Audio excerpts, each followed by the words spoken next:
அன்புடன் அழைக்கிறோம்.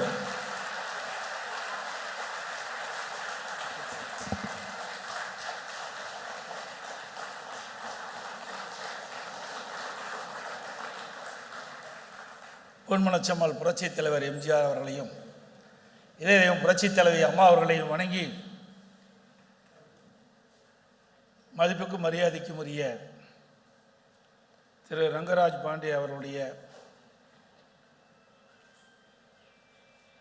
ஏற்பாட்டின் பேரிலே மிகச் சிறப்பாக எழுச்சியாக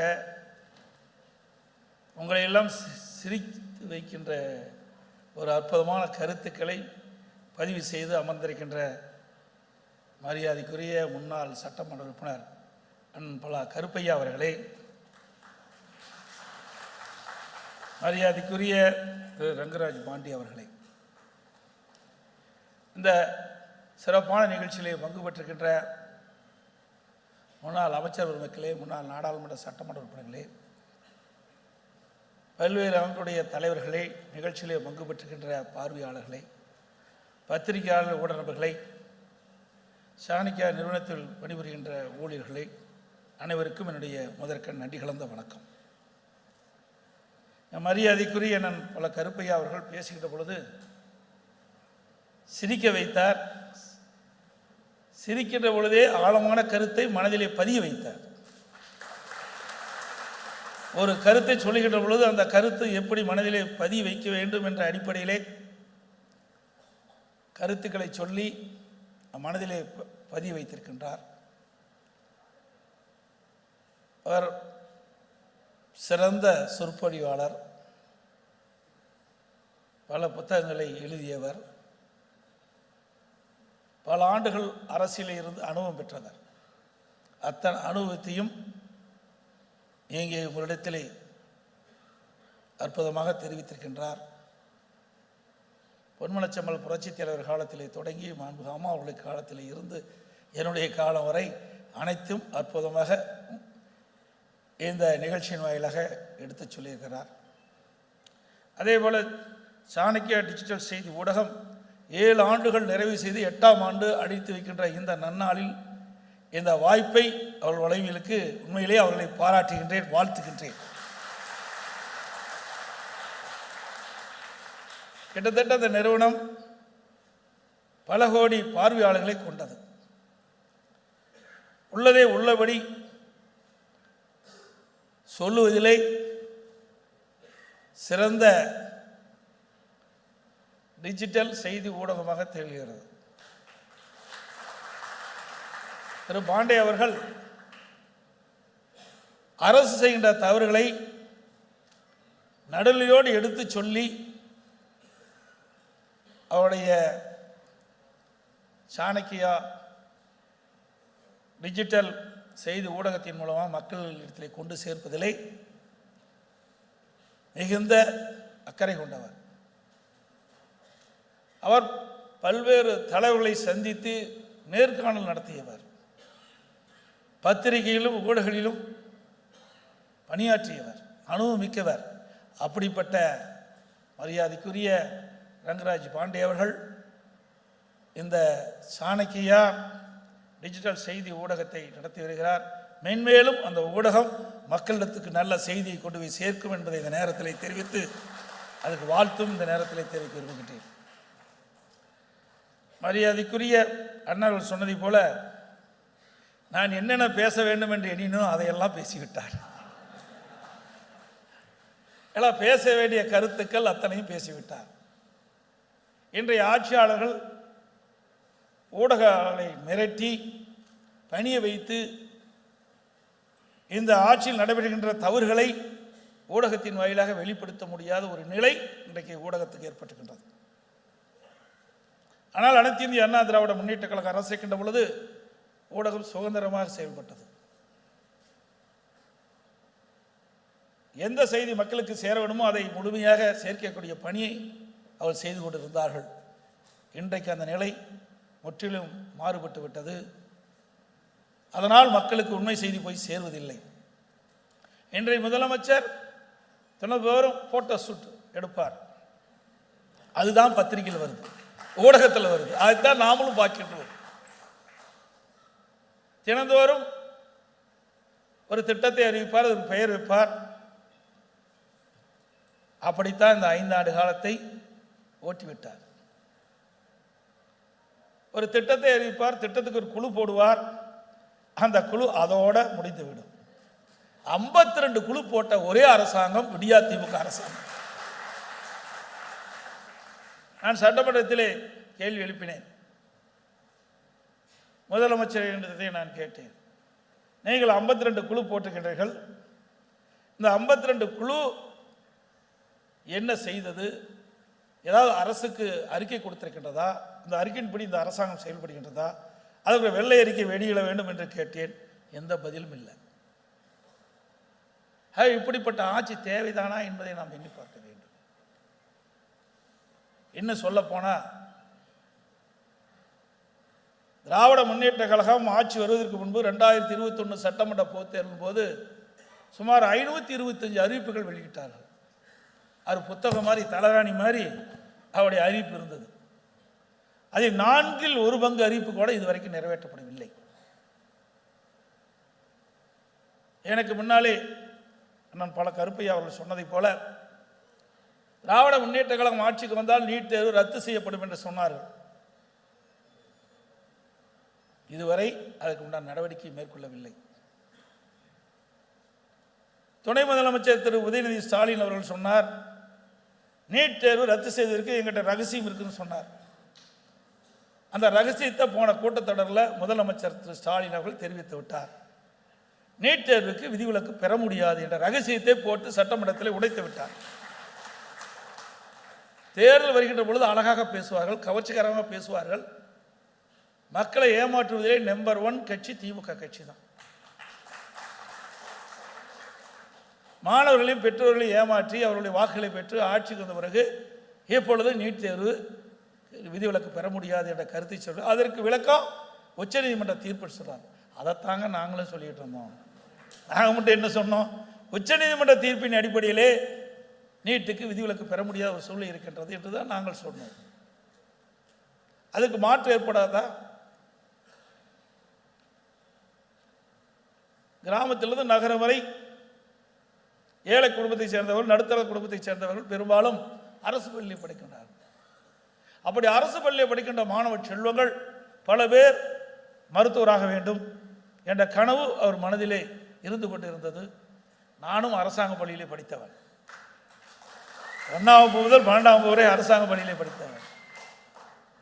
ஆகவே அந்த மாணவருடைய எதிர்காலம் சிறப்பாக இருக்க வேண்டும், அவருடைய கனவு நனவாக வேண்டும் என்ற அடிப்படையில் தான் 7.5% உள்ளிடுவதற்கிடையே கொண்டு வந்து சட்டம் இயற்றப்பட்டு அமல்படுத்தப்பட்டு நிறைவேற்றப்பட்டு என 3000 பேர் அரசு பள்ளி படித்த மாணவ மாணவிகள் மருத்துவ கல்வி இன்னைக்கு படிச்சுட்டு இருக்கிறாங்க. இந்த இடஒதுக்கீட்டில் கிடைக்கப்பட்ட மாணவ மாணவிகள் பெரும்பாலும் ஏழை குடும்பத்தை சேர்ந்தவர். அவர்களால் மருத்துவ கல்வி கட்டணம் செலுத்த முடியாத ஒரு சூழ்நிலை என்னுடைய கவனத்திற்கு வந்தவுடன் உடனடியாக இந்த இடஒதுக்கீட்டில் இடம் கிடைத்த மாணவ மாணவிகளுக்கு அரசாங்கமே மருத்துவ கல்வி கட்டணத்தை செலுத்தும் என்ற உத்தரவை போட்டு ₹1 செலவு இல்லாமல்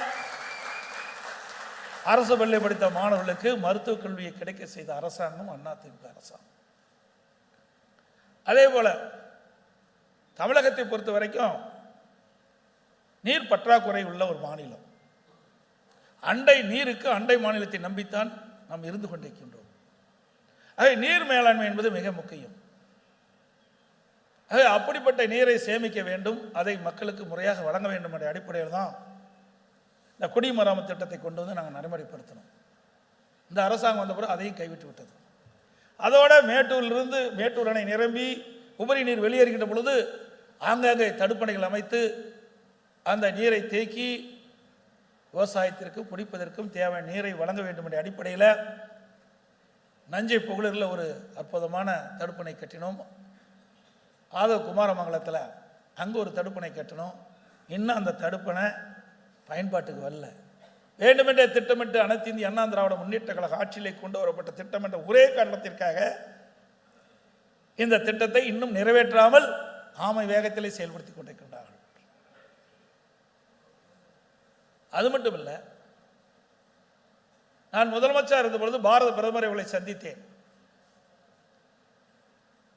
இன்றைக்கு மேட்டூர் அணையிலிருந்து திறக்கப்படுகிற நீர் காவிரி ஆற்றின் வழியாக கடலிலே போய் கலக்கின்றது. காவிரி ஆற்றின் இரு கரை ஓரமாக இருக்கின்ற நகரத்திலிருந்து வெளியேறுகின்ற அந்த அசுத்த நீர் நதியிலே கலக்கி மாசுபடுகின்றது. அந்த நீரை சுத்தப்படுத்த வேண்டும். கிட்டத்தட்ட 20 மாவட்ட மக்கள் காவிரி ஆற்று நீரை குடிநீர் ஆதாரமாக கொண்டிருக்கின்றார்கள்.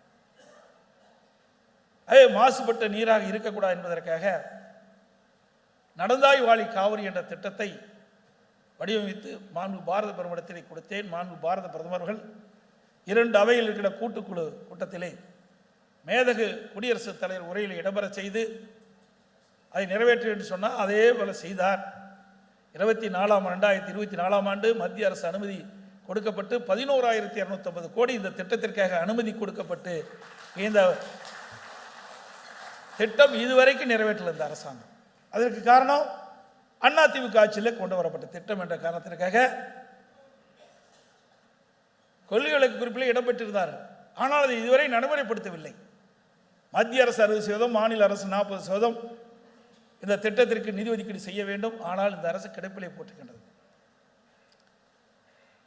இதெல்லாம் அதிமுக ஆட்சியில் செய்த சாதனை. ஆனால் இன்றைக்கு வேண்டுமென்றே திட்டமிட்டு இதற்கெல்லாம் முன்னுரிமை கொடுக்காமல் இந்த அரசு ஒரு காழ்ப்புணர்ச்சியோடு செயல்படுகிற அரசு என்பதற்கு இதையெல்லாம் ஒரு சான்று. அதோடு ஒரு நாட்டினுடைய வளர்ச்சி கல்வி மையமாக வைத்து செயல்படுது. அந்த கல்விக்கு முன்னுரிமை கொடுத்தோம். அதிகமான ஆரம்ப பள்ளி திறக்கப்பட்டது அரசாங்கத்தின் சார்பாக. ஆரம்ப பள்ளி நடுநிலைப்பள்ளி தரம் உயர்த்தப்பட்டது, நடுநிலைப்பள்ளி உயர்நிலைப்பள்ளி தரம் உயர்த்தப்பட்டது, உயர்நிலைப்பள்ளி மேல்நிலைப்பள்ளி தரம் உயர்த்தப்பட்டு மேல்நிலையிலிருந்து கல்லூரிகள் அதிக அளவில் திறக்கப்பட்டன. இன்றைக்கு இந்தியாவிலேயே உயர்கல்வி படிப்புடைய எண்ணிக்கை தமிழகம்தான் முதலிடம் என்ற பெருமையை அதிமுக ஆட்சியை நிரூபித்து காட்டியது. மாண்பு அம்மா அவர்கள் இருக்கின்ற பொழுது கல்விக்கு அதிகமான நிதி ஒதுக்கீடு செய்தார்கள். கல்வியிலே புரட்சியை ஏற்படுத்தினார்கள். அதிமுக ஆட்சி 2011 2021 வரை 68 கலை மற்றும் அறிவியல் கல்லூரிகள் கொண்டு வரப்பட்டன. ஒரே ஆண்டில் 11 அரசு மருத்துவக் கல்லூரி மருத்துவமனை கூட சாதனை. ஒரு ஆண்டில் அம்மா இருக்கின்ற பொழுது 7 அரசு மருத்துவக் கல்லூரி மருத்துவமனை கொண்டாங்க. 2011 2021 வரை சுமார் 17 அரசு மருத்துவக் கல்லூரி மருத்துவமனை கொண்டு வந்து சாதனை படைத்த அரசாங்கம். அதே போல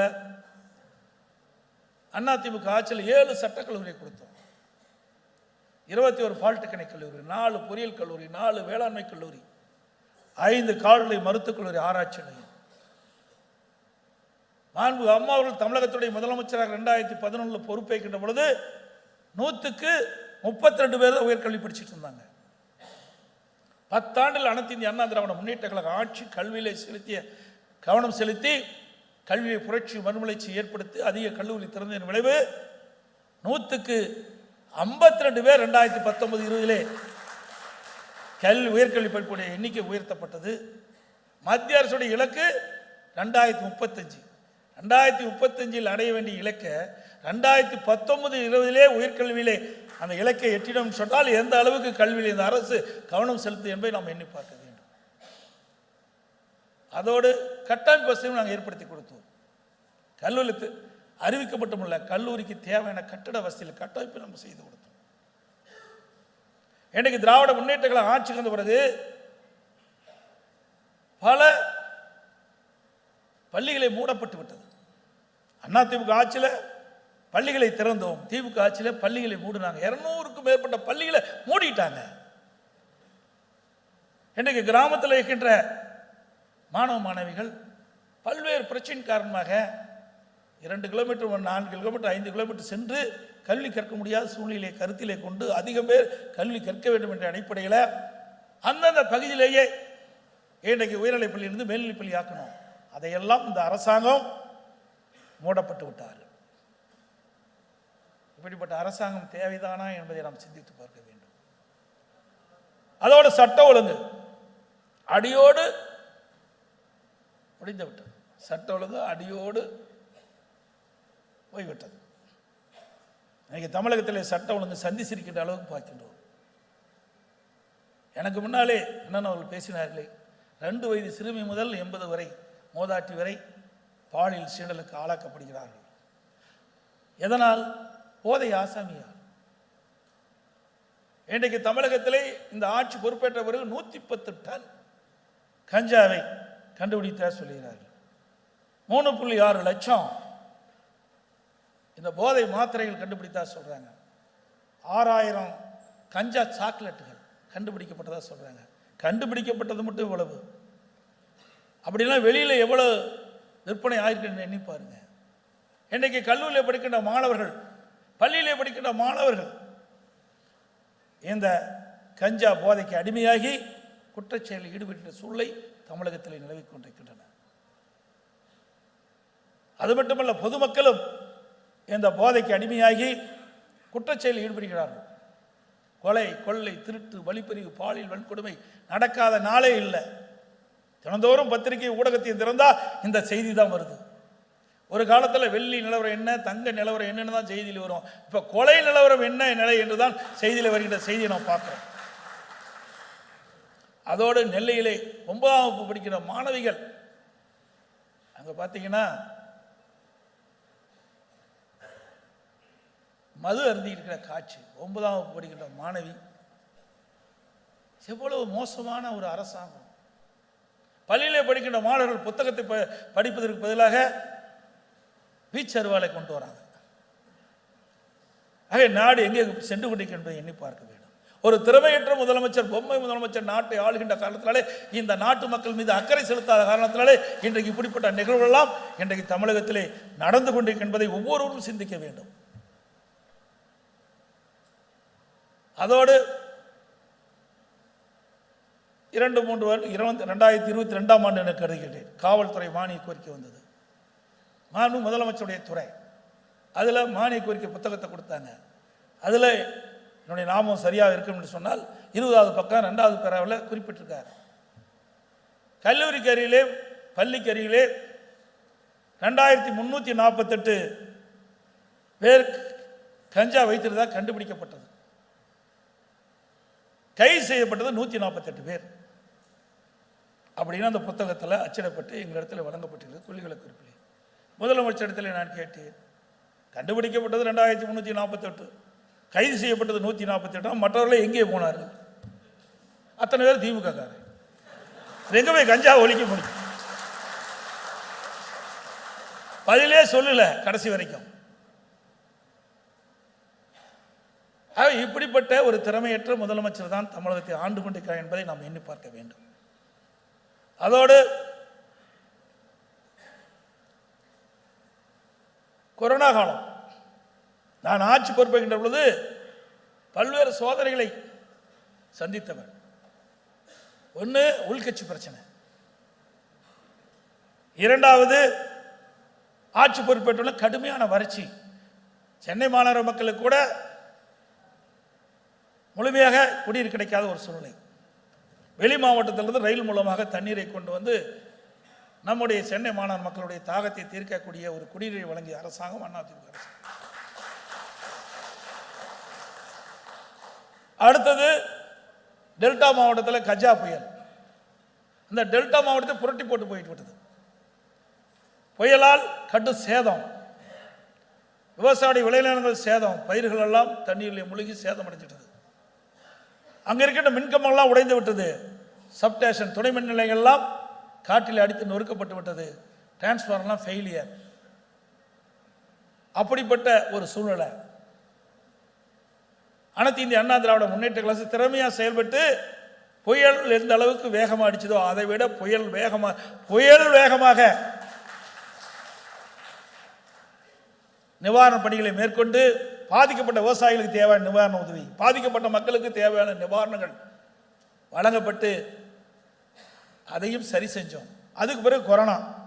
அண்ணன் சொன்னது போல கிட்டத்தட்ட 1 வருஷம் யாருமே வெளியே வர முடியல, ஒருவரை சந்திக்க கூட முடியல. அந்த கொரோனா வைரஸ் காற்றிலே பரவுகின்ற எளிதாக மக்களை தாக்கக்கூடிய ஒரு வைரஸ், இதுவரை யாரும் பார்க்காத ஒரு நோய். அப்படிப்பட்ட காலகட்டத்தில் கூட விலைமதிக்க முடியாத உயிரை காப்பாற்றுவதற்காக நான் 32 மாவட்டத்துக்கு நேரடியாக நான் சென்று மாவட்ட ஆட்சித்தலைவரோடு தொடர்பு கொண்டு அந்தந்த மாவட்டத்தில் எப்படி கொரோனா வைரஸ் பரவலை தடுக்கப்படுகிறது என்ற கலந்து ஆலோசனை கூட்டத்தை கூட்டி அதில் விவசாய பெருமுடி மக்கள், அதோட தொழிற்சாலை சேர்ந்த நிறுவனத்தின் தொழிலாளர்கள், அதோட சுயதி குழுவை சேர்ந்த மகளிரை சேர்ந்தவர்கள், இப்படி பலதரப்பட்ட மக்களையும் அந்த மாவட்ட நிர்வாகம் கூட்டத்திலே கலந்து ஆலோசித்து அவர்களுக்கு தேவையான உதவிகளை நாங்கள் செஞ்சோம். அந்த கொரோனா காலத்தில் கூட விலைவாசி உயரல. எனக்கு முன்னால் அண்ணன் சொன்னதை போல ஒரு வருடம் அரசுக்கு வரிவாயே கிடையாது, ₹1 வரிவாய் கிடையாது. கடைகள் திறக்கல, பெட்ரோல் டீசலில் வர வருமானம் கிடையாது, ஜிஎஸ்டியில் வர வருமானம் கிடையாது, கலாலில் வருமானம் கிடையாது, டாஸ்மாகில் வருமானம் கிடையாது, அதில் பத்திரப்பதிவில் வருமானம் கிடையாது, ரோட் டாக்ஸில் கிடையாது. எதிலையுமே வருவாய் இல்லாமல் ஒரு ஆட்சி இந்த ஒரே அரசாங்கம் அதிமுக அரசாங்கம். கொரோனாவுக்காக 40,000 கோடி செலவு, அது ஒரு புறம். அப்படி இருந்து கூட கடன் அதிகம் பார்க்கல. இவ்வளவு திட்டங்களை செஞ்சோம், கடன் அதிகமாகல. 4,80,000 கோடி தான் அதிமுக ஆட்சியில் கடன். 2021 வரை 73 ஆண்டு காலம் ஆட்சி செய்த பல அரசாங்கங்கள் வாங்கிய கடன் இறுதியாக அதிமுக ஆட்சி கட்ட பொழுது 2021ஆம் ஆண்டு 4,80,000 கோடி கடன். ஆனால் திராவிட முன்னேற்ற கழக ஆட்சி 2021 2002 வரை ஆட்சி செய்தல 5 லட்சம் கோடி கடன் வாங்கியிருக்கிறாங்க. திட்டம் எதுவும் இல்லை, ஆனால் கடன் அதிகமாக இருக்காங்க. 2020-21 அதிமுக ஆட்சியில் இருந்த வருவாயை விட 2024-25 திராவிட முன்னேற்ற கழக ஆட்சியில் வருவாய் 1,36,000 கோடி கூடுதலாக வருமானம் வருது. ஒரு பக்கம் கூடுதலான வருமானம், திட்டங்கள் எதுவும் இல்லை, கடன் அதிகம். ஆக ஒரு திறமையற்ற அரசாங்கம் என்பதற்கு இதுதான் சான்று. அதோட தேர்தல் நேரத்தில் குறிப்பிட்டிருந்தாங்க, திராவிட முன்னேற்ற கழகம் ஆட்சிக்கு வந்தா அரசு காலி பணியிடங்கள் முழுவதும் நிரப்பப்படும். அரசு காலி பணியிடங்கள் 3 லட்சம் பேர் நேரடியாக நிரப்பப்படுவது, அரசு சார்ந்த பணியிடங்கள் 2 லட்சம் பேர், மொத்தம் 5 லட்சம் காலி பணியிடங்கள் காலியாக இருப்பதாகவும் அவருடைய தேர்தல் அறிக்கையில் குறிப்பிட்டது. திராவிட முன்னேற்ற கழகம் ஆட்சிக்கு வந்த உடனே இந்த காலி பணியிடங்கள் அனைத்தும் நிரப்பப்படும் சொன்னாங்க. கடந்த கூட்டத்தொடரில் வெறும் 50,000 காலி பணியிடங்கள் தான் நிரப்பப்பட்டதாக அறிவிச்சிருக்காங்க இந்த அரசாங்கம். ஆனால் இந்த 5 ஆண்டு காலத்தில் அரசு ஊழியர்கள் ஓய்வு பெற்றது 94,000 பேர். ஆனால் அரசு பணியில் அமர்த்தப்பட்ட வெறும் 50,000 பேர், அதிலேயே 44,000 பேர் என்ன நியமிக்கப்படல. ஆக மக்களை ஏமாற்றி படித்த இளைஞர்களுக்கு வேலைவாய்ப்பு கிடைக்கல. இதே அனைத்து இந்திய அண்ணா திராவிட முன்னேற்ற கழகம் ஆட்சி இருக்கின்ற பொழுது இதே புரட்சித் தலைவர் அம்மா அவர்கள் 2015ஆம் ஆண்டு தொழில் முதலீட்டு மாநாட்டு நடத்தினாங்க. 74 புரிந்துணர்வு ஒப்பந்தங்கள் போட்டாங்க. 2,40,000 கோடி தொழில் முதலீட்டு ஈர்க்கப்பட்டு புதிய தொழிற்சாலையை கொண்டு வந்து படித்த இளைஞர்களுக்கு வேலைவாய்ப்பை உருவாக்கி தந்த அரசாங்கம் அதிமுக அரசாங்கம். படிப்பதற்கும் பல்வேறு கல்விக்கூடங்களை திறந்தோம், படித்து முடித்த இளைஞர்களுக்கும் வேலைவாய்ப்பை உருவாக்கி தந்தோம். அதே வழியில் வந்து அம்மாவுடைய அரசு 2019 ஜனவரி மாதம் தொழில் முதலீட்டு மாநாட்டு சென்னையில் நடத்தி சுமார் 304 புரிந்துணர்வு ஒப்பந்தங்கள் போட்டு 3,05,000 கோடி தொழில் முதலீட்டு ஈர்க்கப்பட்டு பல தொழிற்சாலைகள் நிறைவு பெற்று பயன்பாட்டுக்கு வந்துட்டது. அதில் இருக்கிற உற்பத்தி தான் இன்றைக்கு இந்த ஆட்சி காப்பாற்றிட்டு இருக்குது. இந்த ஆட்சியில் தொழில் முதலீட்டு மாநாட்டு நடத்தினாங்க, புரிந்துணர்வு ஒப்பந்தம் போட்டாங்க. போட்ட உடனே எந்த தொழிற்சாலை வந்துடாது. ஒரு தொழிற்சாலை அமைக்க வேண்டும் என்று சொன்னால் முதற்கட்ட பணிகள் செய்ய வேண்டும், நிலம் எடுக்க வேண்டும், பிறகு அதற்கு தேவையான அனுமதிகள்லாம் பெற வேண்டும், பிறகு அது நிதி ஆராய்ச்சி பெற வேண்டும், கட்டுமானம் செய்ய வேண்டும். இதையெல்லாம் செய்ய வேண்டும் என்று சொன்னால் குறிப்பிட்டது ஒரு 3 ஆண்டு காலமாவது பெரிய தொழிற்சாலை அமைப்பதற்கு காலம் பிடிக்கும். ஆனால் திரு ஸ்டாலின் பேசுகிறார், ஆட்சிக்கு வந்தவுடனே இன்னைக்கு உற்பத்தி பெருகிவிட்டது. அத்தனையும் பொய்.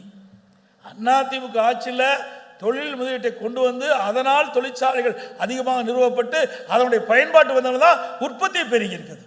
இதுதான் யதார்த்தமான உண்மை. அது அவருக்கும் தெரியும். பொய் பேசல வல்லவர்கள். அண்ணன் சொன்ன மாதிரி பொய்யை எப்படி பேசணும், மக்களை எப்படி நம்ப வைக்க வேண்டும் என்பதை வல்லவர்கள் திராவிட முன்னேற்ற கழகத்தை சேர்ந்தவர்கள். இன்றைக்கு திராவிட முன்னேற்ற கழகம் என்றால் ஊழல், ஊழல் என்றால் திராவிட முன்னேற்ற கழகம். இந்தியாவில் பல மாநிலம் இருக்குது, எந்த மாநிலத்திலும் ஊழலுக்காக கலைக்கப்பட்ட அரசாங்கம் கிடையாது. ஆனால் திமுக அரசாங்கம் தான் ஊழலுக்காக கலைக்கப்பட்ட முதல் அரசாங்கம். இந்த ஆட்சியில் கலெக்ஷன், கமிஷன், கரப்ஷன் இதுதான் நடந்துகிட்டு இருக்குது. மக்களுக்கான திட்டங்களும் கிடையாது, அதனால் மக்கள் நன்மையும் பெற முடியல. இந்த ஆட்சியாளர்கள் விலைவாசி விண்ணை முட்டுகிட்ட அளவுக்கு உயர்ந்து போச்சு. அதை கட்டுப்படுத்த இந்த அரசால் முடியவில்லை. ஏன்னா குடும்பத்தை கவனிக்கிறதுக்கு ஸ்டாலினுக்கு நேரம் சரியா போச்சு. தன்னுடைய மகன் உதயநிதியை எப்படியாவது பிரபலப்படுத்த வேண்டும் என்ற எண்ணத்தில் தான் இருக்கிறார ஒழிய மக்களை பற்றி சிந்தித்ததாக வரலாறு கிடையாது. அதோட கட்டுமான பொருட்களுடைய விலை கடுமையாக உயர்ந்துட்டது. இருக்கிற நகரத்தில் இருக்கிற அத்தனை மக்களுமே ஏதாவது வீடு கட்ட வேணும், கடை கட்ட வேணும்னா இன்னைக்கு அதிமுக ஆட்சியில் ஒப்பிட்டு பாருங்க. இன்னைக்கு ஜல்லி விலை என்ன, எம்சாண்ட் விலை என்ன, சிமெண்ட் என்ன, என்னது செங்கல் என்ன விலைன்னு பாருங்க, மரம் என்ன விலைன்னு பாருங்க. இனிமேல் வீடு கட்டணும்னா கனவுல வீடு கட்டிக்கலாம். நிஜத்தில் இந்த ஆட்சி இருக்க வரைக்கும் வீடே கட்ட முடியாது. அதே போல திராவிட முன்னேற்ற கழக ஆட்சியில் அப்பொழுது திரு கருணாநிதி இருக்கும்போது சர்க்காரிய கமிஷன் அமைச்சார். அரிசி பேரவுரல், கோதுமை பேரவுரல், பூச்சி மருந்து ஊரல், சர்க்கரை பேரவுரல். சர்க்கரை பேரவுரலில் அரசு அறிக்கை தாக்கல் இருக்குது. சர்க்கரையெல்லாம் எறும்பு தின்னுட்டுது, கோணி பைய கரையான் சாட்சி. எப்படிப்பட்ட ரிப்போர்ட்! அதனுடைய வாரிசு தானே திரு ஸ்டாலின். அவர் எப்படி இருப்பார்? எதை ஒன்று போட்டா அப்படித்தான் இருக்கு. இன்றைக்கு இந்த தேர்தலை பொறுத்த வரைக்கும் குடும்ப ஆட்சிக்கு முடிவு கட்டுகின்ற தேர்தல், வாரிசு அரசியலுக்கு முடிவு கட்டுகின்ற தேர்தல் இந்த தேர்தல்.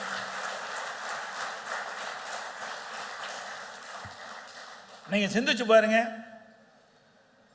திமுக கட்சிக்கு உழைத்தவர்கள் எத்தனை பேர் இருக்கிறார்? எப்பொழுது பார்த்தாலும் ஸ்டாலின் பேசுவார். Emergency emergency Misa. அந்த மிசா சட்டத்தில் நான்லாம் சிறையில் இருந்தேன்னு திரு கருணாநிதியுடைய நூற்றாண்டு விழாவில் ஒரு சிறையில் இருக்கிற மாதிரி ஸ்டாலின் ஒரு காட்சிப்படுத்தப்பட்டு வச்சிருந்தார். அப்படிப்பட்ட கட்சியோட தான் நீ கூட்டணி வச்சிருக்கிற. யார் மிசா சட்டத்தை கொண்டாந்து, யார் எமர்ஜென்சி கொண்டாந்தது? காங்கிரஸ் கட்சி. நாங்கள் அல்ல, எங்கள் திரு பாரதிய ஜனதா கட்சி அல்ல, திரு காங்கிரஸ் மத்தியில் ஆட்சி அதிகாரத்துக்கு வந்து எமர்ஜென்சி கொண்டு வந்தாங்க, மிசா சட்டத்தை கொண்டு வந்தாங்க. அதன் மூலமாகத்தான் இவரெல்லாம் கை செய்யப்பட்டு சிறையில் இருந்தால் அந்த காட்சியை வெளிப்படுத்திட்டு இருக்கார் திரு ஸ்டாலின். கடந்த இப்பொழுதுதான் ஒரு முடிவுக்கு வந்திருக்குது. அது திமுகவில் ஒரு கூட்டணி இன்னும் சலசலப்பு இருந்துகிட்டே இருக்குது. காங்கிரஸும் திமுகவும் கூட்டணி பேச்சுவார்த்தை நடத்தினாங்க. 20 நாட்கள் வார்த்தை போகுது. பத்திரிகையில் ஊடகத்தில் இந்த செய்தி தான் வந்துகிட்டு இருந்தது. ஆனால் பல பத்திரிகைகள் ஊடகத்திலையும் இதை அப்படியே இருட்டடிப்பு செஞ்சுட்டாங்க. அப்படி ஆட்சி அதிகாரத்தை பயன்படுத்தி இதை வெளியே வராமல் பார்த்துக்கிட்டாங்க. எந்த வாதமாடையும் வைக்கல. ஆனால் அதிமுக ஆளுங்கட்சியா இருக்கும் போதும் வாதமாடியில் பேசுவாங்க, எதிர்கட்சியா இருக்கும் போது வாதமாடியில் பேசுனாங்க. ஒரு விதத்தில் நல்லதுதான், நமக்கு பணம் செலவழிக்காம விளம்பரத்தை தேடி கொடுக்குறாங்க. நாங்கள் எதை பற்றியும் கவலை இல்லை, மடியில கனம் இல்லை, வழியில பயம் இல்லை, அதனால அச்சப்படுவதே கிடையாது. உழைப்பு உழைப்பு உழைப்புன்னு தான் நம்பிக்கை, உழைப்புன்னு தான் உயர்வு தரும். அதை நம்புகிறோம். அந்த நம்பிக்கையில் தான் எங்கள் கட்சி நடந்துகிட்டு இருக்குது. இன்றைக்கு திரு ஸ்டாலின் பேசுகிறார் பத்திரிகையில் ஊடகத்திலையும், தமிழ்நாட்டுக்கும் என்டிஏவுக்கும் தான் பிரச்சனையா? நடக்கிறது தமிழ்நாடு சட்டமன்ற தேர்தல், அது மறந்து பேசிட்டு இருக்க. அடிக்கடி ஸ்டாலினுக்கு மறதி அதிகம்னு சொல்லிட்டு இருக்கிறாங்க. அது உண்மைதான். இப்போ நம்ம புரிஞ்சுக்கிறோம். தமிழ்நாட்டில் சட்டமன்ற தேர்தல், பிரதான எதிர்கட்சி அதிமுக. எங்களை எதிர்ப்பதற்கு அவரால் முடியல. எங்களுடைய இயக்கத்தை பற்றி, எங்களுடைய ஆட்சி பற்றிய குறை சொல்ல அவருக்கு எதுவுமே இல்லை. அதனால என்ன சொல்லுவார்? அதிமுக மதவாத கட்சியோட இணைஞ்சிட்டது அப்படின்னு ஒரு வார்த்தை போடுவார். அதிமுக பிஜேபிக்கு அடிமை, எடப்பாடி பழனிசாமி பிஜேபிக்கு அடிமை, அதிமுக பொதுச்செயலாளரை பாரதிய ஜனதா இருக்கணும். திரு ஸ்டாலின் அவர்களே, உங்களுடைய பொய்யெல்லாம் மக்களுக்கு நல்லா தெரியும். எப்படியெல்லாம் நீங்கள் பேசுவீங்கன்னு எல்லாமே மக்களுக்கு தெரியும். அதிமுகவை பொறுத்த வரைக்கும் பொன்மனச்செம்மல் புரட்சி தலைவர் தோற்றுவித்த இயக்கம், அம்மா கட்டி காத்த இயக்கம், எவ்வளோ பிரச்சனைக்கு இடையிலும் அதிமுக வலிமையோடு இன்று இருந்து கொண்டிருக்கின்றது.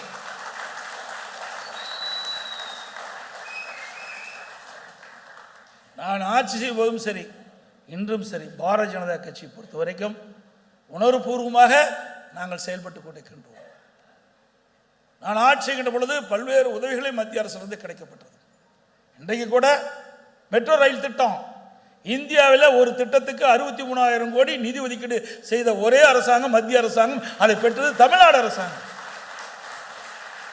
இதுவரை ஒரு திட்டத்துக்கு 63 கோடி அனுமதித்ததே கிடையாது. அப்படி மத்திய அரசு அனுமதி கொடுத்தது. நான் ஏற்கனவே சொன்னேன், நடந்தாய் வாலி காவிரி திட்டம் 11,850 கோடி. பல திட்டத்துக்கு மத்திய அரசு உதவி செஞ்சது. இந்திய தேசிய நெடுஞ்சாலை ஆணையத்தில் நிறைய சாலைகள் இன்றைக்கு விரிவுபடுத்தப்பட்டது, துறைமுகங்கள் விரிவுபடுத்தப்பட்டது, விமான நிலையம் தூத்துக்குடி திருச்சி விமான நிலையங்கள் விரிவுபடுத்தப்பட்டன. 2 நாளைக்கு முந்தி மதுரையில் சர்வதேச விமான நிலையம் என்று அறிவிக்கப்பட்டிருக்குது.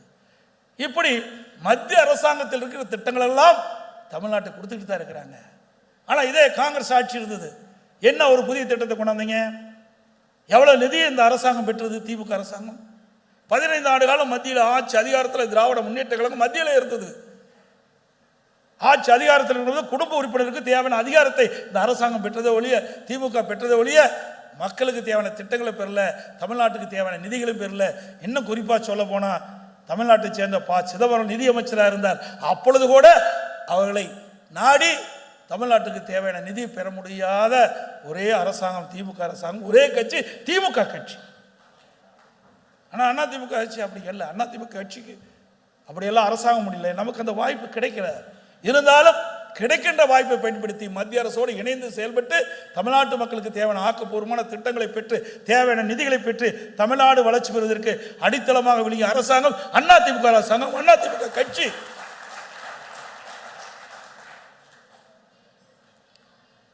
இன்றைக்கு தமிழகத்தை பொறுத்த வரைக்கும் மிக சிறப்பான ஆட்சி என்று சொன்னால் அதிமுக ஆட்சி தான்.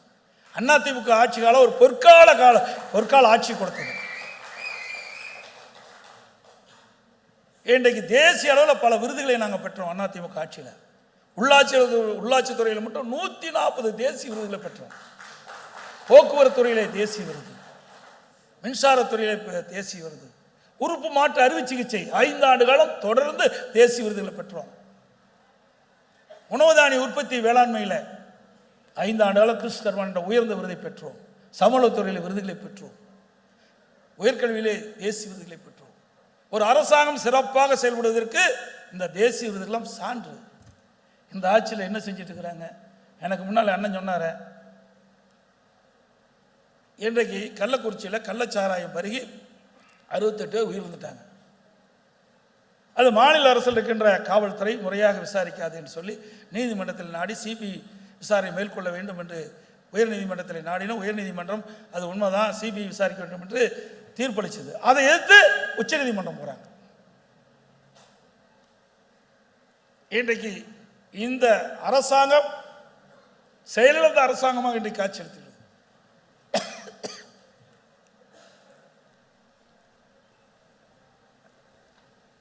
இன்று வரை சட்ட ஒழுங்குக்கு நிரந்தர டிஜிபி நியமிக்க முடியல. உயர்நீதிமன்றம் உச்சநீதிமன்றம் அப்படி போய் மாறி மாறி இவர்கள் கொடுத்த தீர்ப்பின்படி கூட இன்று வரை நிரந்தரமாக சட்ட ஒழுங்கு டிஜிபி நியமிக்க முடியாத ஒரு கையிலாகாத அரசாங்கம் என்பதற்கு இதுதான் சாட்சி.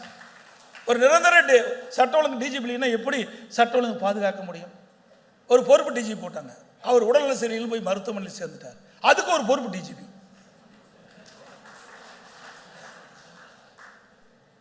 இன்றைக்கு தமிழ்நாட்டில் இருந்து இந்த தமிழ்நாடு அரசு தான் இன்றைக்கு யாரெல்லாம் டிஜிபி சட்ட ஒழுங்கு டிஜிபியை நியமிக்க வேண்டும் என்பதற்கு அது ஒரு பட்டியலை மத்தியில் இருக்கிற யூபிசிக்கு அனுப்புகிறாங்க. மாநில அரசு அனுப்புகின்ற அந்த பட்டியலில் 3 பேர் தேர்வு செஞ்சு மாநில அரசுக்கு அனுப்புகிறாங்க. அதில் ஒருவரை மாநில அரசு தேர்ந்தெடுத்து சட்ட ஒழுங்கு நிரந்தர டிஜிபியாக அமைக்கணும். அதில் என்ன உங்களுக்கு கஷ்டம்? ஏன்னா இவர்களுக்கு தேவையான ஆளுகள் இல்லை. இவர் சொல்லுகின்ற சொல்லுக்கு அடிபணியாதவர்கள் இருக்கின்ற காரணத்தினால அந்த நிரந்தர டிஜிபி இதுவரைக்கும் நியமிக்க முடியல. இப்போ உச்சநீதிமன்றம் மீண்டும் இப்போ ஒரு கருத்து சொல்லியிருக்குது. 20ஆம் தேதிக்குள்ளே இதை முடிவு செய்ய வேண்டும் என்று ஒரு தீர்ப்பை கொடுத்திருக்குது. இப்படி இந்த ஆட்சி இருக்கின்ற வரை மக்கள் நிம்மதியாக வாழ முடியாது. இந்த ஆட்சி இருக்கின்ற வரை தமிழ்நாடு வளர்ச்சி பெற முடியாது. ஊழல் நிறைந்த ஆட்சி, மக்களோட ஆட்சி அகற்றப்பட வேண்டும் என்பது ஒட்டுமொத்த தமிழ் மக்களுடைய எண்ணமாக இன்றைக்கு ஒலித்துக் கொண்டிருக்கின்றது. நிச்சயமாக நடைபெற்ற சட்டமன்ற தேர்தலில் இது பிரதிபலிக்கும் என்ற இந்த நேரத்தில் தெரிவித்து மரியாதைக்குரிய இந்த நிறுவனத்தினுடைய பொறுப்பாளர் திரு ரங்கராஜ் பாண்டி அவர்கள் இந்த 7ஆம் ஆண்டு நிறைவு செய்த 8ஆம் ஆண்டு அடியெடுத்திருக்கின்ற இந்த சாணக்கியா டிஜிட்டல் செய்தி ஊடகம் மென்மேலும் வளர்ந்து நாட்டு மக்களுக்கு உள்ளதை விட எந்த அச்சம் இல்லாமல் நாட்டில் நடக்கிற தவறுகளை சுட்டி காட்ட முனைப்படும் என்று வாழ்த்து தெரிவித்து விடைபெறுகின்றேன். நன்றி, வணக்கம்.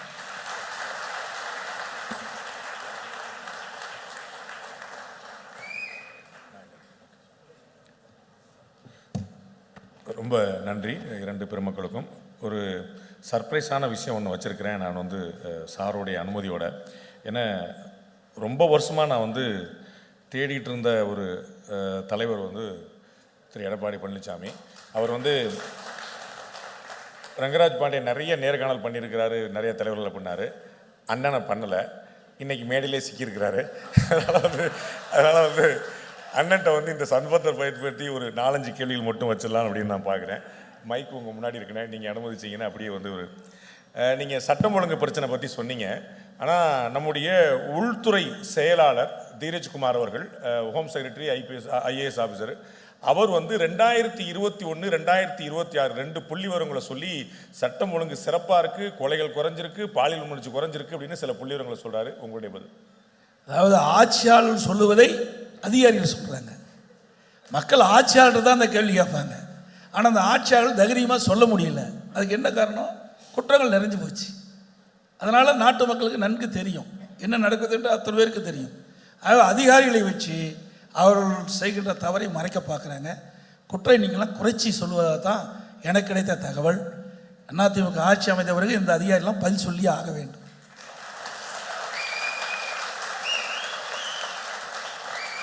எதிர்கட்சிகளாக உங்களுக்கு எதிர்கட்சிகளாக இருக்கிறவங்க, உங்களுடைய கட்சியிலேருந்து வெளியேறினவங்க தொடர் தோல்விகளை சந்தித்தவர் திரு எடப்பாடி பழனிசாமி அப்படின்னு நம்பர்ஸ் சொல்கிறாங்க. இந்த விமர்சனம் அதாவது 2011 2021 வரைக்கும் பாருங்கள்.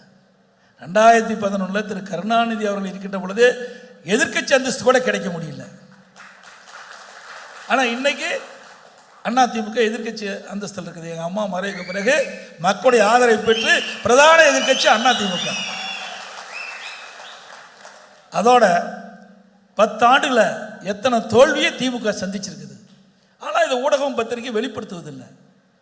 இன்றைக்கு திமுக அதை மிகப்படுத்தி பேசுகிறது. அதிமுகவை பொறுத்த வரைக்கும் நாங்குநேரி சட்டமன்றத்தை இடைத்தேர்தல் வெற்றி பெற்றோம், விக்கிரவாணி இடைத்தேர்தல் வெற்றி பெற்றோம்.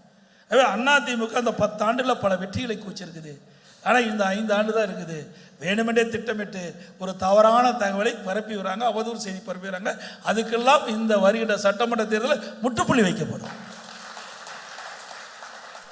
உண்மையை சொல்லுங்க, உங்களுக்கும் இந்த அண்ணாமலைக்கு என்னதான் பிரச்சனை? ஒரு பிரச்சனையும் கிடையாது. ஊடகம் பத்திரிகையும் தான் பிரச்சனையே. ஏன்னா மரியாதைக்குரிய அண்ணாமலை அவர்கள் வருகிற செவ்வாய்க்கிழமை 17ஆம் தேதி அங்கே ஆர்ப்பாட்டம், அண்ணன் அந்த கோயம்புத்தூர்ல ஆர்ப்பாட்டத்துக்கு தலைமை தாங்கிறார். திரு வேலுமணி கூட சேர்ந்து நிச்சயமாக திரு வேலுமணி அவர் முன்னிலை வைக்கிறாரு. திரு அண்ணாமலை அவர்கள் அவர் தலைமையேற்று அந்த கூட்டத்துக்கு ஆர்ப்பாட்டத்தில் தலைமை தாங்கிறாரு. ஆகவே எங்களுக்குள் எந்த விரிசலும் கிடையாது. ஆனால் பத்திரிகை ஊடகமும் எங்களுக்கு இப்படி ஒரு கஷ்டத்தை உண்டாக்க வேண்டாம் மட்டும் தான் கேட்டுக்கிறேன். நீங்களும் திரு டிடிவி தினரனும் உண்மையிலேயே ஒரு தாய் மக்கள் ஆயிட்டீங்களா? நிச்சயமாக அதில் என்ன இருக்குது? எங்களுக்கு வீடு பிரியலையா, காடு பிரியலையா, தோட்டம் பிரியலையா? ஒன்றும் கிடையாது. கருத்து வேறுபாடுகள் அப்பப்போ வரும்.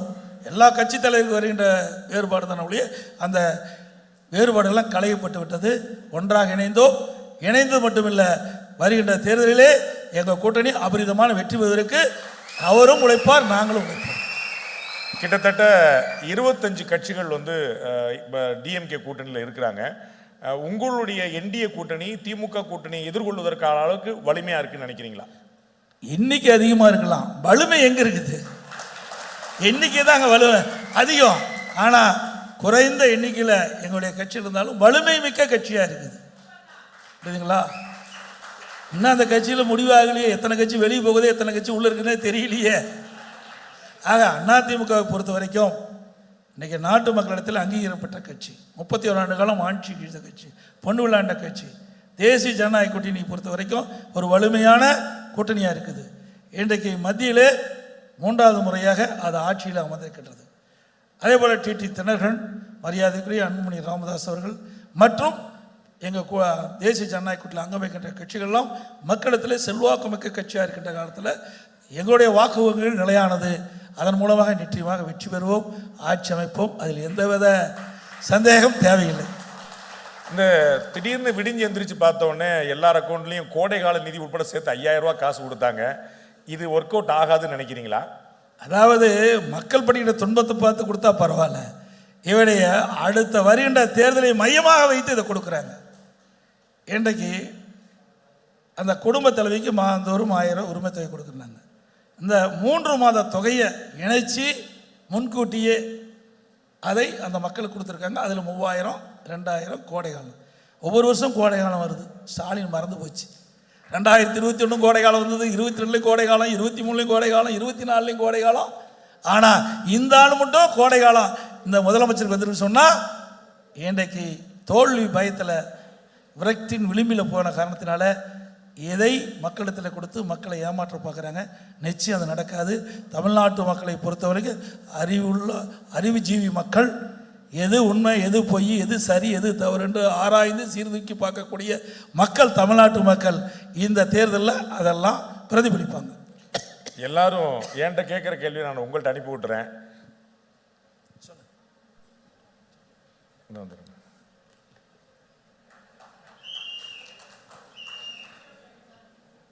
எல்லாரும் என்கிட்ட கேட்கிற கேள்வி உங்கள்கிட்ட அப்படியே மாற்றி விட்டுறேன். விஜயோடைய தாவேக்கா என்டிஏல வருமா வராதா? நான் ஏற்கனவே தெளிவாக சொல்லிவிட்டேன். இதுவரை நாங்கள் அவர்களோட பேச்சுவார்த்தை தொடரவில்லை. அதனால் எப்படி கூட்டணி வரும்? டெல்லியில் பத்திரிகையாளர் ஊடக நண்பர்கள் தான் டெல்லியில் பெரிதுபடுத்தி போட்டிக்கிட்டே இருக்கிறாங்க. கூட்டணி வரும், கூட்டணி வரும்ன்ற தேவையில்லாத ஒரு கருத்தை சொல்லிட்டு இருக்காங்க. அதிமுக அந்த இயக்கத்தோடு எந்த தொடர்பும் நாங்கள் வச்சுக்கல, எந்த பேச்சுவார்த்தையும் நடத்தலை. ரொம்ப நன்றி. இவ்வளோ தேங்க்யூ வெரி மச். ரொம்ப நன்றிண்ணே. இவ்வளோ ஒரு ரேப்பிடான ஒரு கேள்வி பதிலுக்கு வேறு எந்த தலைவராவது சம்மதிப்பாரான்னு தெரியல. அண்ணன் சம்மதிச்சார், அதுக்கு நேரடியாக பதில் சொன்னார். ரொம்ப சுருக்கமாக சில மணித்துளிகளில் என்னுடைய நன்றி உரையை நான் முடிச்சுக்கிறேன். நான் எங்களுடைய தினத்தந்தியுடைய அதிபர் திரு பாலசுப்ரமணியன் அவர்கள் வழங்கின ஒரு கீதை புஸ்தகம் நான் என்னுடைய டேபிளில் வச்சுருக்கிறேன். அது அன்றாடம் ஒரு நாளைக்கு ஒரு பேப்பர் மாதிரி ஒரு பக்கம் மாதிரி படிக்கிற வழக்கம். அது சில நாள் படிக்க முடியும், சில நாள் படிக்க முடியாது, மாறி மாறி போயிட்டே இருக்கும். அந்த புத்தகம் ரொம்ப சரியாக 18 அத்தியாயங்களும் நேற்றோடு அந்த புத்தகம் நிறைவடைந்தது. பகவத்கீதை படித்து முடிக்க முடிஞ்சது.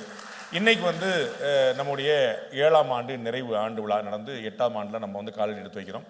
அது இறைவனுடைய கருணை, ஆண்டாள் தாயார் போட்ட பிச்சை, நீங்கள் எல்லாருமே கூட நிற்கக்கூடிய ஒரு பெரிய தைரியம். அது எங்களை அடுத்த கட்டத்துக்கு நகர்த்தி கொண்டு வந்திருக்கு. இந்த 7 ஆண்டுகள் ரொம்ப கடுமையான பயணம்.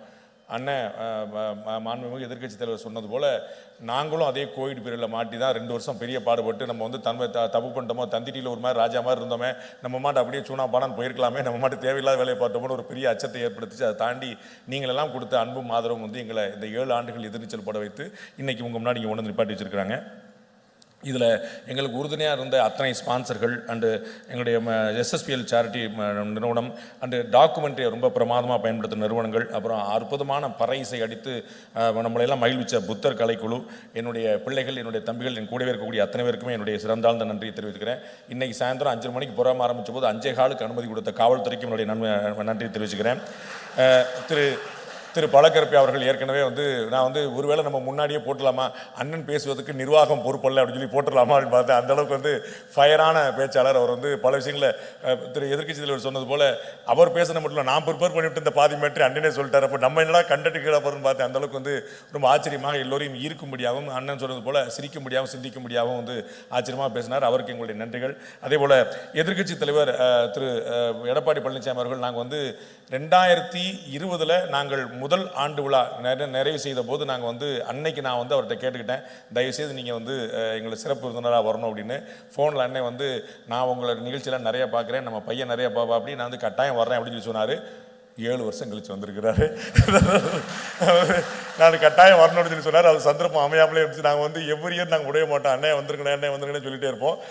ரொம்ப குரூஷியலான டயத்தில் எப்போ வரணும் அப்படிங்கிற கணக்கு இருக்குல்ல. ஸோ இந்த எலெக்ஷன் ஜங்ஷனில் விடிய எல்லோரும் திரு எடப்பாடி பழனிசாமி அவருடைய முகத்தை பார்த்துக்கொண்டு என்ன செய்ய போகிறார், எப்படி போன போகிறார், என்ன காய் நேரத்தை போகிறார்னு எல்லாருமே எதிர்பார்த்து கொண்டிருந்த நேரத்தில் அவருடைய ரொம்ப பொன்னான நேரத்தை நமக்கு ஒதுக்கினார். ரெண்டு ஆச்சரியமான ஒரு ஃபயரி ஸ்பீச்சை கொடுத்தார். அண்ட் கேள்விகளுக்கு டக்குன்னு சொன்னால் ஆக்சுவலாக நான் எதிர்பார்க்கல, நான் இவ்வளோ ஷார்ப்பாக சொல்லுவார்னு எதிர்பார்க்கல, கொஞ்சம் சமாளிப்பார்னு நினச்சேன். ரொம்ப தெளிவாக வெட்டு 1 துண்டு 2 அது தேங்காயை உடைச்ச மாதிரி வந்து உடைச்சு விட்டார். இதுக்கு வந்து நார்மலாக யாரும் சம்பாதிக்க மாட்டாங்க, அதெல்லாம் ஒன்று வேண்டாம்னு சொல்லுவாங்க. அண்ணன் வந்து ஒரு 10 நிமிஷம் தான் பேசுவார்னு நினச்சேன்னா நான் வந்து சரி இடையில கொஞ்சம் வந்து ரொம்ப 10 நிமிஷம் பேசினா எதிர்பார்ப்புகள் ஏமாற்றம் அப்படின்னு சொல்லிட்டு நான் கேள்விகளை வச்சுக்கிட்டேன். அண்ணன் வந்து அதுக்கு ரொம்ப பெருந்தன்மையாக சமைச்சாங்க. நீங்கள் இந்த நிகழ்ச்சி கலந்து பெரிய கௌரவம், ரொம்ப நன்றிண்ணே. Thank you very மச்ண்ணே. அன்னைக்கு நாங்கள் 2020 வந்து நாங்கள் இந்த முதல் ஆண்டு விழா நடத்தும் போது திரு ரஜினிகாந்த் அவர்கள் ஞாபகம் இருக்கும், அவர் தான் வந்து சிறப்பு விருந்தினராக கலந்து கொண்டு எங்களை பெரிய கௌரவித்தார். இங்கே வந்து சாணக்கியாவுடைய முதலாம் ஆண்டு விழா நடந்துகிட்டு இருக்கு. அங்கே முதலமைச்சர் வந்து லாக்டவுன் அறிவித்தார். இன்னையோட வந்து எல்லாம் லாக்டவுன், நாளிலிருந்து பொது நிகழ்ச்சியே கிடையாது. அப்படி ஜஸ்ட் மிஸ்ஸில் நாங்கள் வந்து தப்பிச்சோம். அந்தளவுக்கு வந்து பெரிய ஒரு குருஷியலான பீரியடை நாங்கள் வந்து கடந்து வந்தோம். நிறைய விஷயங்கள் நான் சொல்ல நினச்ச நேரத்தில் 2 மட்டும் மேட் சொல்லிடுறேன். அண்ணன் வந்து திரு பழக்கரப்பை அவர்கள் வந்து கேட்டார், மோடி ஏன் புலம்புகிறார், எங்களை போன்ற இல்லாதவர்கள் தான் புலம்பணும், மோடி வந்து ஆணி அடித்த மாதிரி செய்ய வேண்டாமா அப்படின்னு. மத்திய மாநில அரசுகளுக்கு உறவுகளுக்கு சில வரையறைகள் இருக்குது. அந்த வரையறையை மீறி மத்திய அரசு செயல்பட்டால் திரு எடப்பாடி பழனிசாமி அவர்களே எதிர்ப்பார். அதை நம்ம புரிஞ்சுக்கணும். ஸோ மாநில அரசுக்குன்னு சில உரிமைகள் இருக்குது, அதை நம்ம விட்டு கொடுத்துட முடியாது. நம்ம வந்து சட்டம் ஒழுங்கு என்பது மாநிலத்துடைய பிரச்சனை. இங்கே நடக்கக்கூடிய விஷயங்களில் மாநிலம் தான் அவருடைய இடி இருக்குது, சிபிஐ இருக்குது, என்ஐஏ இருக்குது. ஆனால் அவர்கள் எப்போ வர முடியும் அப்படிங்கிறதுக்கான வரையறைக்கு நீதிமன்றங்கள் உத்தரவிடாமல், பயங்கரவாதம் தொடர்பு இல்லாமல் நேரடியாக வந்து இல்லாட்டி ஏதாவது ஒரு எஃப்ஐஆர் இல்லாமல் இடி, சிபிஐ, என்ஐஏ 3 பேர் வர முடியாது. அந்த வரையறை இருக்குது. அதனால தான் மோடி வந்து நாம் நேரடியாக செயல்பட முடியாத தருணத்தில் மக்களுக்கு வந்து விழிப்புணர்ச்சி கொண்டு வரணும் அப்படிங்கிறதுக்கான முயற்சி பண்ணியிருக்காரு. அதே போல் ஞான சம்பந்தமும் திருஞான சம்பந்தரும் ஜெயலலிதாவும் ஆரிய சிசுவாக பிறந்த திராவிட சிசு என்று சொன்னார்கள். அதை நான் வந்து ரொம்ப என்னுடைய மாற்று கருத்தை நான் தெரிவிக்க விரும்புகிறேன். அவர்கள் பச்சை தமிழராக பிறந்து பச்சை தமிழராக இருந்தவர்கள். அவர்கள் ஆரிய சிசுக்கள் அல்ல. பிராமண சமுதாயத்தில் பிறந்ததற்காக ஒருத்தர் ஆரியர் என்பதை நான் ஏற்க முடியாது. வேறு யாரையும் விட குறைவில்லாத பச்சை தமிழர்கள் பிராமணர்கள். அதில் எந்த தயக்கமும் சொல்லுவேன். பாரதியாரை விட ஒரு பச்சை தமிழரை பார்க்க முடியுமா? ஊவே சாமிநாத ஐயரை விட ஒரு பச்சை தமிழர் பார்க்க முடியுமா? ஸோ பிராமணர்களாக பிறந்துட்டாங்க அப்படிங்கிறனால அவர்கள் ஆரியர்கள் அப்படின்னு சொல்லிட்டு பாராட்டு தான், அது பெரிய கௌரவம் தான். நீங்கள் சொன்னது அது மறுப்பதற்கில்லை. ஆனால் அவர்கள் ஆரிய சிசுவா திராவிட சிசுவா என்பதை தாண்டி 2 பேருமே பச்சை தமிழர்கள் என்பதை பணிவோடு சொல்லிக்கொள்ள விரும்புகிறேன். அதே போல் வந்து இன்னைக்கு மத்திய அரசு செய்யக்கூடிய பல விஷயங்கள் வந்து நமக்கு ஆச்சரியமாக இருக்கும். உங்களுக்கு ஞாபகம் இருக்கும், இன்னைக்கு நம்ம பேசிக்கிட்டு தருணத்தில் தான் திரு வைரமுத்து அவர்களுக்கு ஞான பீட விருது கொடுக்கப்பட்டிருக்கு. கொஞ்சம் யோசிக்கணும். தமிழ்நாடு அரசு திரைப்பட விருதுகளை வழங்கி கொண்டிருக்கிறது. திரைப்பட விருது தமிழ்நாடு அரசு வழங்கிய போது திரு ப. ரஞ்சித் அவர்கள் பாரபட்சமாக விருதுகள் வழங்கப்படுதுன்னு சொன்னார். சொன்னவர் யாருங்க? ப. ரஞ்சித் அவர்கள். ஆனால் மத்திய விருது, இந்தியாவின் நோபல் பரிசு இந்த இலக்கியத்துக்கு சொல்லப்படக்கூடிய ஞானபீட விருது உங்களுக்கு திரு வைரமுத்துவை நல்லா தெரியும், என்னோட ரொம்ப நல்லா தெரியும். அவருக்கு வந்து வழங்கினார்கள் என்று சொன்னால் மத்திய அரசு எப்படி செயல்படுகிறது, மாநில அரசு எப்படி செயல்படுகிறது அப்படிங்கிறதுக்கு உங்களுக்கே வந்து பார்வை கூட்டுறேன். பெட்ரோல் டீசல் தட்டுப்பாடு பற்றி உங்களுக்கு தெரியும், பெண்கள் பாதுகாப்பு பற்றி எல்லாருமே நிறைய விஷயங்கள் வந்து சொல்லிட்டாங்க. நான் வந்து அதெல்லாம் திரும்ப கொண்டு வர விரும்பல. அண்ணன் திரு பழகரப்பா ரொம்ப ஆச்சரியமாக சொன்னாங்க. நான் வந்து அதிமுக ஒன்றிணைய வேண்டும் சொல்லிட்டு இருந்தவங்களாம் எங்கே போனாங்கன்னு பார்த்தபோது திரு பழகரப்பா கூப்பிட்டு அதே ஆச்சரியம் எனக்கு இருந்துச்சு. நம்மளாம் இப்போ தான் இவங்களை கண்டுபிடிச்சோம், திரு எடப்பாடி பழனிசாமி எப்படி முன்னாடியே கண்டுபிடிச்சா அப்படின்னு ரொம்ப ஆச்சரியமாக இருந்தது. அதிமுக ஒன்றிணைங்கிறதுக்காக திமுக போகிறது அப்படிங்கிறது அது எனக்கு கொஞ்சம் புரியாத ஒரு லாஜிக்காக ரொம்ப ஆச்சரியமாக இருந்தது. அது ரொம்ப ரொம்ப நிறைய யோசிக்க வேண்டிய விஷயம். குடிமராமத்தை பற்றி சொன்னாங்க. அந்த திட்டம் அழியவில்லை. குடிமராமத்து வேற வழியில் வந்துட்டு இருக்கு. 15,000 கோடி ரூபாய், அது வந்து 15,000 கோடி ரூபாய், 35,000 கோடி ரூபாய் 2021 இருந்த டாஸ்மாக் விற்பனை இப்போ வந்து 50,000 கோடி ரூபாயாக மாறி இருக்கு. குடிமராத்து நீங்கள் வச்ச பேர் வச்சிருக்கிறாங்க, ஆனால் அது வேற திட்டத்தில் பயன்படுத்திட்டு இருக்காங்க அப்படிங்கிற பார்க்குறோம். அது வந்து ரொம்ப வருத்தமான விஷயமா இருக்குது. தாவேகா சேருமா சேராதா அப்படிங்கிற கேள்வி எழுப்புறாங்க. நான் எதிர்க்கட்சி தலைவர்கள் ரொம்ப தெளிவாக சொல்லிட்டாங்க. தாவேகா சேருமா சேராதாங்கிற நம்முடைய பிரச்சனை இல்லை. தாவேகா சேர்ந்தால், என்டிஏ கூட்டணியில் தாவேகா சேர்ந்தால் தாவேகாவுக்கு நல்லது, அவ்வளோதான். அதற்கப்புறம் அவங்களுக்கு வேணுமா வேண்டாமாங்கிறது அப்புறம் அவங்களுடைய விஷயம். இது சேர்ந்துருமோ அப்படிங்கிறனால எதிர்முகாமில் மாற்று முகாமில் நிறைய பதட்டத்தை பார்க்க முடியுது. அது வந்து ரொம்ப புரிஞ்சுக்கக்கூடிய விஷயமா இருக்குது. இங்கே அதிமுக பாஜக அவங்க எல்லாருமே வந்து தலைமையில் ரொம்ப ஒற்றுமையாக ரொம்ப சிறப்பாக செயல்படுறாங்க, வித்தவுட் எனி டவுட். அந்த ஒற்றுமையை கீழே வரைக்கும் கொண்டு போய் சேர்க்கறதுக்கு மாண்புமிகு எதிர்க்கட்சி தலைவர்கள் வந்து முயற்சி பண்ணாங்கன்னா இந்த வெற்றி வந்து உத்தரவாதப்படுத்தப்படும். ஏன்னா மேலே வந்து அது இருக்குது. அது மறைந்த முதலமைச்சர் செல்வி ஜெயலலிதா அவர்கள் பற்றி ஒரு முக்கியமான அவங்க கூட்டணியில் இருந்த முக்கியமான தலைவர் சொன்னார். ஜெயலலிதா அவர்களுடைய கூட்டணியில் இருந்தீங்க, கருணாநிதியுடைய கூட்டணி இருந்தீங்க, என்னங்க வித்தியாசம் சொல்லும்போது கலைஞர் வந்து பார்த்தீங்கன்னா பயங்கரமாக அரவணைச்சிருவார். அப்படியே கட்டி பிடிச்சி வந்து கொடுத்து உங்களுக்கு தான் எல்லாமே சொல்லுவார். கீழே கட்சிக்காரங்க ஒரு வேலை செய்ய மாட்டாங்க. ஆனால் அந்த அம்மா வந்து பார்க்கவே கூடாது. ஆனால் கீழே கட்சிக்காரங்களாம் பாடா பட்டு ஓடா ஒட்டி எங்களை தூக்கி வச்சு அவ்வளோ வேலை பார்ப்பாங்க. நாங்கள் கூட்டணி கட்சிக்காரங்க டயர்ட் ஆகிட்டு விட்டுருங்க போதுமா, இல்லைன்னா அந்த ஒரு சந்துக்கு மட்டும் போயிடுவானே, அந்த ஒரு மட்டும் அம்மா எங்களை கொண்டுருவாங்க விட மாட்டாங்க அப்படின்னு சொல்லிட்டு ஏடிஎம்காரங்க கூட்டணிக்கா அப்படி படுவாங்கன்னு சொல்றாங்க. அந்த மாதிரியான ஒரு சந்தர்ப்பம் இருந்தது. அதை வந்து எதிர்க்கட்சி தலைவர்கள் இந்த முறை உறுதிப்படுத்தினார்கள் என்றால் அவர் நினைக்கக்கூடிய விஷயங்கள் நடக்கக்கூடிய வாய்ப்பு இருக்குது. மேலே இருக்கக்கூடிய ஒற்றுமை கீழே வரைக்கும் சென்று சேர்ந்தா அப்படிங்கிற பார்க்கணும். ஆட்சியை பிடிக்கணும் அப்படிங்கிற ஆசை இந்த பக்கம் இருக்குது, ஆட்சியை தொடரணும் அப்படிங்கிற அந்த ஆசை அந்த பக்கம் இருக்குது. நீங்கள் யாருக்கு வாக்களிக்கிறீர்களோ அவர்கள் தான் இருப்பார்கள் அப்படிங்கிறது எல்லாருக்கும் தெரிஞ்ச விஷயம். ரொம்ப அற்புதமான நிகழ்ச்சி, ரொம்ப நன்றி. எங்களுடைய சிறந்தாழ்ந்த வணக்கங்கள். மிகப்பெரிய கௌரவம் நீங்கள் கொடுத்தீர்கள், அத்தனை பேருக்குமே நன்றி. தேசிய கீதம் இருக்கிறது, அதற்கு மட்டும் எழுதுன்ற மரியாதை செலுத்திவிட்டு நம்ம வந்து நிகழ்ச்சி முடிக்கலாம். ரொம்ப நன்றி. Thank you very much.